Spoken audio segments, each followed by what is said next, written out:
അതിൻ്റെ ഒരു പിക്ചർ ഞാൻ കാണിച്ചത് ഇത് ഗൂഗിൾ എർത്തിലാണ്. ഇവിടെയാണ് ആ പുഴയുടെ ഉത്ഭവം. ഇത് കണ്ടോ, ഇതാണ് ഉത്ഭവം.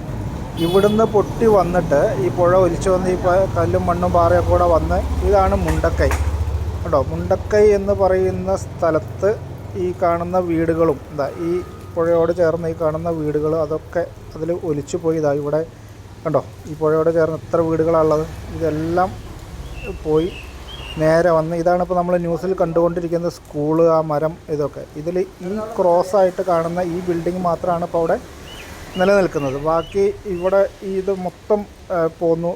ഈ കാണുന്നതാണ് അവിടെ ഒലിച്ചു പോയ പാലം. ആ പാലം, ഈ കാണുന്ന അമ്പലം, ഇതെല്ലാം പോയി.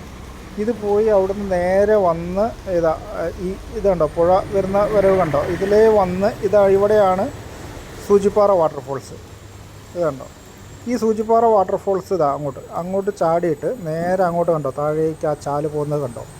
ഇതിലേ പോയി ഇവിടുന്ന് ഇങ്ങനെ പോയിട്ട് ഇത്രയും കിലോമീറ്റർ പോത്തുകല്ല് കാണുന്നുണ്ടോ, ഇതുണ്ടോ, ഇത്രയും കിലോമീറ്റർ ഒഴുകി പോയിട്ടാണ് ആ ബോഡികൾ കിട്ടിയിട്ടുള്ളതെന്ന് പറഞ്ഞാൽ അതിൻ്റെ ഒരു ദുരന്തത്തിൻ്റെ വ്യാപ്തി എന്താണ്. അത്ര ദൂരം ആണ് ബോഡി ഒഴുകി പോയിട്ടുള്ളത്. നമുക്ക് ചിന്തിക്കാൻ പോലും പറ്റാത്തത്ര ദുരന്തമാണത്. ഇനിയും എത്ര ആൾ കിട്ടാനുണ്ട് എന്നുള്ളതാണ്. വല്ലാത്തൊരു കഷ്ടം തന്നെ അല്ലേ.